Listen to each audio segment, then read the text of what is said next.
Greetings, lovely people, and welcome to Fast Track Thoughts. I know I haven't done this since bringing back Fast Track, but yeah, I'm not going to do full reviews until the entire series is over. But yeah, this is episode 1 of the newest series of Doctor Who, Flux. And, fair warning, I'm going full-on spoiler territory. I will not leave anything out that I think of. I just want to talk about it. I literally just finished the episode. And, yeah, if you're wanting to know my thoughts, I think this episode was a train wreck, but it was definitely entertaining. From this point on, it's spoilers. So, that's your warning. Enjoy the video.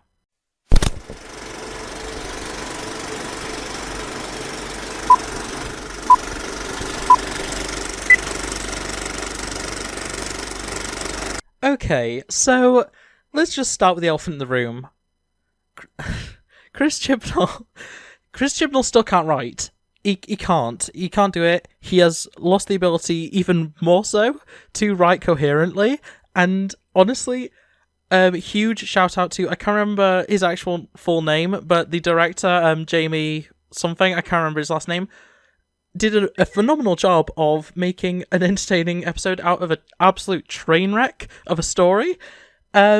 This episode broke me at multiple points because there's about 7 different storylines happening all at once, and the story the script cannot decide which one it has to focus on.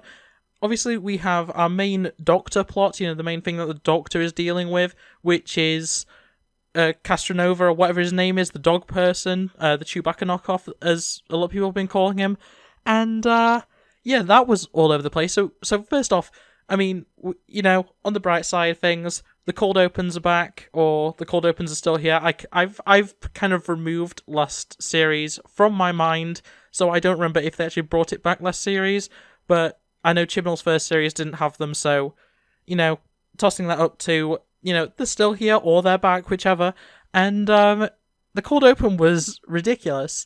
The amount of expositional dialogue in that like few minute scene was insane. It felt like watching an old Bond movie where, Bond has been captured, he's tied up on a table, there's a laser coming towards him, and then Blofeld or whoever else just decides to say all their plans and all the things that are in place, and, oh, it's lucky that you had handcuffs in your pocket, because then I could handcuff you and stuff, and it's just nonsense. And honestly, I was laughing throughout it, because it's just so ridiculously insane. I'm really struggling to find words for how just dumb this episode it was. As I say, this is coming straight out of it. This is first thoughts, initial thoughts. And you know what? Actually, just ignore all the dog stuff, because I'll get back to all the stuff with the alien dog guy, because that stuff goes off the wall very quickly. Let's just talk about the things that I actually care about. So, after a bunch of other nonsense that I don't really care about, we run into this character, I think called Claire. And my first thoughts was, oh no, this is Clara. This is like an alternate version of Clara or something. So they've done something dumb like that, or it's a Shilda or something. As far as I'm aware, they're not doing that. I really hope they're not. It'll be the Doctor's daughter, most likely, because that's how Chibnall thinks. He just brings back random things. Anyway, I'm going off a tangent. So, we meet Claire, and she seems to believe that in the past she will meet the Doctor and Yaz, meaning, timeline-wise, she hasn't met them yet, but she knows she's going to, and it's going to be in both her and, well, it's going to be in the modern days past of Halloween 2021, which is when this episode came out, which, good old Chibnall writing something to be set the day it releases, good on him. Oh boy, right, so this character is set up from the get-go to be some sort of time traveller in some regard, whether that's by choice, whether that's by accident, or whatever, but she's aware that she's going to, even if she doesn't know the actual context of her travelling in time. So this could mean she's a future companion, this could mean, she's a time agent, this could mean she's actually just River Song for the 50th time. No, none of that. It's, she's sent back in time by an angel. which she knows how to deal with. She's very much aware that you don't blink. She says out loud multiple times, don't blink, you can't blink, shouldn't blink, that sort of thing. Multiple times as she's being chased by an angel. And, so she already has knowledge of what angels are, what they do. She knows she's going to be travelling back in time, so she knows she can't escape it. So what's the point of this character other than to set up that the angels are back and they're sending people back in time that the Doctor will meet in the future? It would make just as much sense if... I don't even know. It would actually make more sense if they did it like in Blink, where the main character, Sally Sparrow, ends up meeting the Doctor at the end of the episode to then set the Doctor up to do something against the angels in his future, in that case, because it's Tennant, and Sally Sparrow's past. And that would make a lot more sense. But no, Chibnall has to do it the awkward way, and by doing that, he's just... I really hope that this angel story is really good, because if it's not, that's just Chibnall saying, okay, I've decided to bring back somebody else's creation in order to ruin it, once again, because it's happened a lot so far, and, I'm just... So the angels are back, yeah, anyway, that's the entire tangent that leads to that point. I'm happy the angels are back, they look great. Like, I love the angels, honestly. They are one of my favourite monsters, especially of New Who, like, origin. Blink is obviously a fan favourite by everyone, but Time of the Angels and the other episode in that, is it like Creatures of Stone or something? You know, all the episodes that have angels in them, I really enjoy, even if some of them, aren't beloved as much as Blink. I think the angels are really good villains if used sparingly. The fact that they're most likely going to be across the entire series, kind of worrying. But at the same time, I'm not really going to complain. I do like them, as long as they're written well and the characters that they send back are likeable enough, which, honestly, from what we've seen of Claire, she seems fine. I honestly, by how she was introduced, I was expecting her to actually be, like a unit member or something. And that would have been an interesting turn of events, but no, it turned out she was a time traveller, so it was Weeping Angels related. This is just a tangent and a half about this one character. I don't really even care about this storyline, but this is the one that stood out so heavily to me. We then also have a guy running a space station who is affected by the Flux. I don't know whether he says his name at any point. He probably does. I didn't pick up on it. And, he seems cool. I immediately preferred him to Dan, who... Oh yeah, Dan's in this episode. Dan's the new companion. He gets kidnapped by the dog people. And, nothing against Bishop, but I hate Dan. I don't like his characterization. I understand where they're trying to go with it. I understand what kind of character they're trying to make with Dan. I just don't think it works, personally. I'm not a fan of him as a character. I think he's obnoxious. And I'm sure he'll grow on me, but honestly, I was well and truly excited when Ryan and Graham left at the end of last series. I was very excited for just Yaz and the Doctor, because I like their dynamic. The fact that literally in the first episode we lost that, it's not ideal. It's not great. I'm not really happy about it. But, we move. We move on. We get over it. We've got Dan. But then they're introducing other side characters that are more interesting than Dan. In Claire and this other guy that I cannot remember the name of. I want those to be the companions. I don't want Dan. Because I'm not enjoying him so far. And obviously, first episode, there's plenty of time. I didn't enjoy Ryan at first. I ended up quite liking Ryan. I like Graham from the start. Graham's one of the best companions from this era.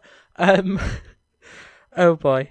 This is just Tangent City, which is the point of Fast Track Thoughts, but geez, this episode. You know what? I barely remember anything with the main plot around... Is his name Swarm? So Swarm introduces this prisoner of the Division. He can absorb life. He can absorb people.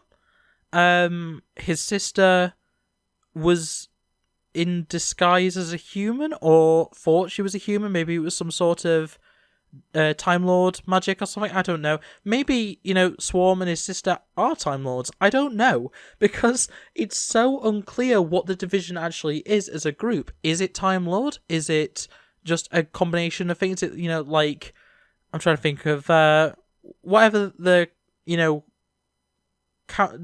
thing from Star Trek that like everyone joins, the like big group that connects all the different cultures and planets and stuff. That thing. I don't know. It's I have no clue what's happening with these characters. I assume they're the Ravagers. I assume that's what like group these two characters are. We know we're going to see more of them thanks to the trailers. But yeah, I don't get if Swarm turns out to be the Master. First off, since when does the Master have a sister? But secondly, that would make a lot more sense than if he's just a random other alien that just so happens to have history with the Doctor. Because I was very much against the idea that Swarm, the Ravager guy, was going to be the Master. But honestly, I was about 2 minutes into his initial introduction scene, and I was just like, you know what? If this is the Master, I'm fine with that. I don't mind. It makes a lot of sense. We've seen the Master in such disarray before. It makes sense. But the more I see of this character, the more I'm just like, I have no clue what is happening with this character, nor do I care. What else is there? What else happened in this episode? Centaurons. Honestly, the highlight of the episode. We got probably 40 seconds total of Sontarans this episode. And they were amazing. They were funny. I love the Sontarans. I adore this design. It's the classic design, or close to the classic design. Obviously it looks a lot better than that original classic design, because, geez, those prosthetics were terrible back in the original show. But yeah, this episode. So yeah, I have no clue what was actually happening during those Sontaran scenes, because I was just sat there going Sontar-Ha, the entire way through the scene. Every time they showed up, I adore the Sontarans. They're amazing. I love them. I even love Strax and stuff. I love all the dumb ones. Sontarans are great. Sontaran Stratagem and the Poison Sky is one of my favorite two-parters just ever. There's so many good things about Sontarans. They were my biggest thing. Jadoon last series was cool and everything. I liked Jadoon enough. Slow-mo, Jomo, Dodo, Go. But Sontarans are amazing. Sontarans are the best in terms of that random faction that you bring in. I love Cybermen. I love Daleks. They're my favorite. Truly. And Solarians are cool. The transforming, weird, bobbly squid alien things. I can't remember what they're called. Zygons. The Zygons are cool and everything. Ood are cool. So when those come back, it's all good. But Sontarans, chef's kiss. I don't know. Potato heads are just fun to me. I like them a lot. And yeah, next episode seems to be the one where Sontarans are actually gonna be fighting. So that's gonna be interesting. I'm looking forward to that one. I don't even know what else there is to say about this episode. If I'm going to just get into actual stuff about the episode as just a piece of television, this is one of the best Doctor Who parodies I've ever watched. It's so stupid. It feels like the Curse of the Fatal Death. Honestly, it feels that level of satire, and it's supposed to be serious. And as I say, that I basically didn't stop laughing unless the Sontarans were on screen or the Angels were on screen, because this episode's ridiculous. The writing is insane. The characterization of every character is insane. Oh, that gets me onto...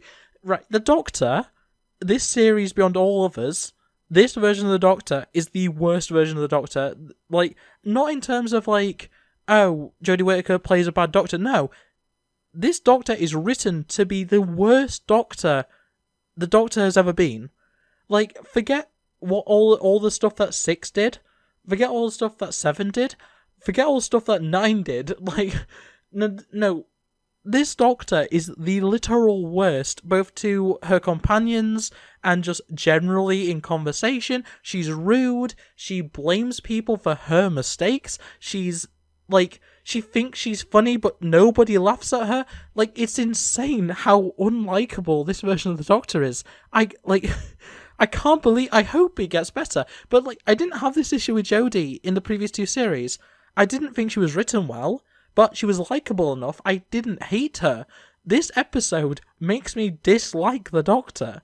And that's insane. Like, she's doing the whole hiding stuff from, her companions' shtick again from last series, which isn't a character trait. It isn't even like suspenseful or anything, because we know what she's going through. The point of a companion is to be an audience surrogate. So usually when you have the Doctor hiding something from her companions, it's supposed to be hidden from the audience as well, but it's not. We see exactly what's tormenting the Doctor. It's all the division stuff and all that stuff with Swarm and whatever else, and just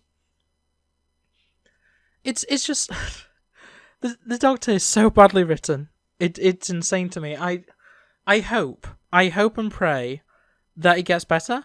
I really want to like Jodie before the end of her series, because she leaves at the end of this. She's gone. She's been replaced by someone else that is hopefully going to be better. Chibnall's also going, so that's always a benefit. I want to like Jodie. And I think she can act. Everything I've seen her in outside of Doctor Who, I think she's great. She's up there as one of the best actresses acting now. Like, I honestly believe that. But just the writing is so tragically bad, and it says a lot that my favorite favorite episodes from the last three series, including this current series as a full series, as only one episode. My favourite episodes haven't been written by Chibnall. And I think that says a lot. Because Chibnall has not changed at all since episode 1 of series, 11 they started with. He has not changed. He writes the exact same. Everything is expositional. There's nothing. He just tells. He doesn't show anything, which is tragic. Because his cinematographer and his director and a lot of the other crew are phenomenal at what they do. They make such good content out of a crap script.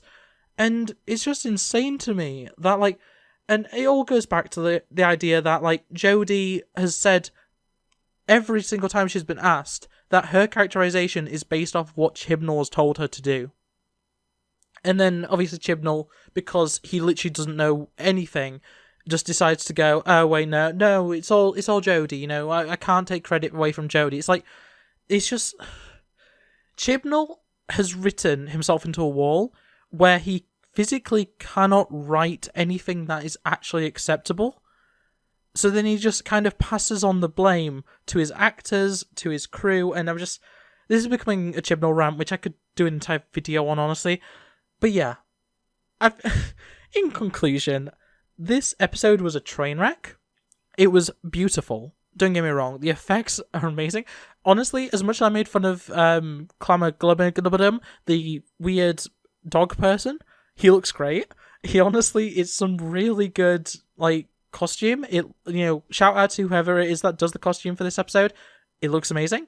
I loved it. And, the Sontarans look amazing. The angels have never looked better.